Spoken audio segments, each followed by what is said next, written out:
Hey guys, it's Cody. I'm on day 86 of the Odin project. I'm still working on the final JavaScript project. I did a live stream earlier today building out some menus for the forms for the lexicon. We'll talk about that in a little bit. In addition to that, I tried to get back into using testing for this project, and specifically I got a little confused on what exactly I should be doing with testing, so I had to refresh myself a little bit on that, but I do have a test that I can show you guys. In addition to that, the last thing that I did today for the second half of the day was continue my data structures and algorithm strategy, specifically working through Python DS3.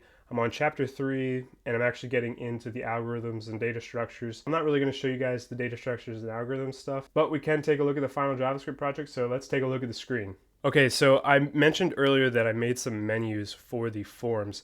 And specifically, I made some menus for the attributes and references within the lexicon form. So let me go back a step here. This is our lexicon form. First, we're going to gather some lexicon information. I'm going to add the lexicon, and then they're going to be directed to add their first sensory attribute here. So here's a sensory attribute form: name, definition, modality, and procedure for evaluation. And now you're going to see that there's two buttons down here. One is to submit an attribute, and the other is to cancel the addition. Since this is the first attribute, I probably actually won't have this cancel addition here. Oh, we'll come back to that in a little bit. If the user clicks this submit attribute button, they'll then be directed to an add reference page, because each sensory attribute should have at least one reference. This will direct them to then add a reference, and then they can submit the reference, and it'll take them to this attribute references menu. The thought is that then they're still going to be on that same attribute, and they can add more references for that specific attribute,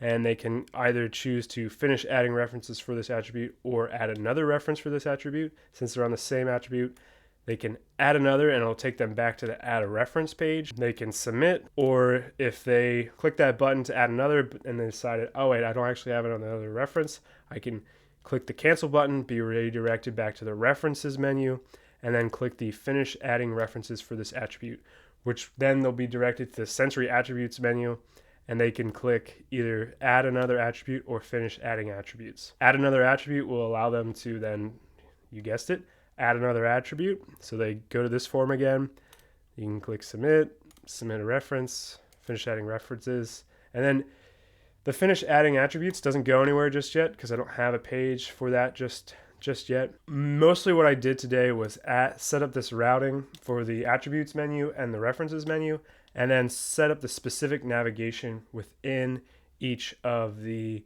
components.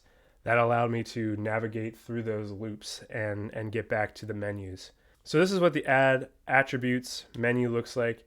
It's very simple. It's got the two buttons, it's got a title, and then it has this navigate, nav to, add attributes for this on-click event on the button. It's going to be very similar for the add references menu. Going to have some of that navigation for actually showing where to go or redirecting the user to the appropriate place, but really not much going on there in regards to that. Very similar, just like using this use navigate and then navigate and having a function that's on those buttons for clicking.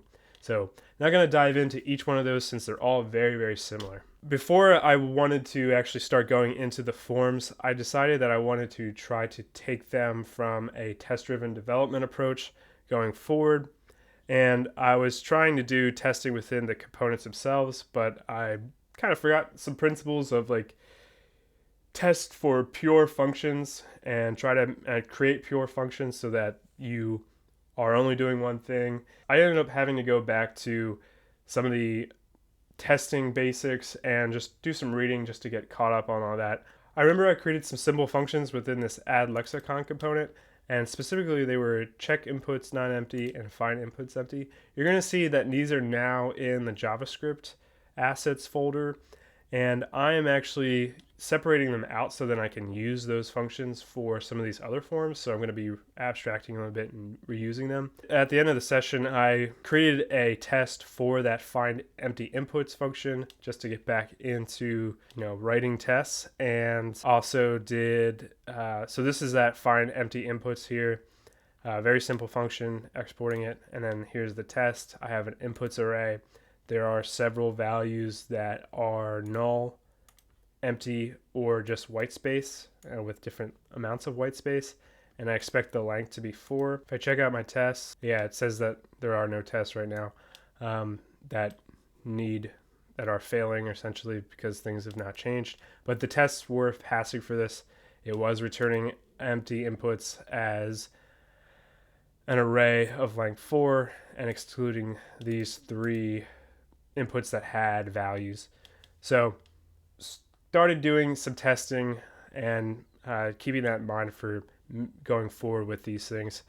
Gonna write another one tomorrow probably for the check if empty function, but that's pretty much all I have for that. And yeah, that's really all I have today, guys. If you guys are interested, I will be streaming tomorrow. Be sure to check my Twitter for an announcement. I'm keeping it flexible right now because I'm just testing it out. But yeah, I'd be happy if you guys join and ask questions and all that kind of stuff. I enjoy it when people are actually there. It is actually pretty cool. If you're interested in following mine and Emily's web development journeys, then definitely subscribe and let me know if you like this video, and I'll see you guys tomorrow.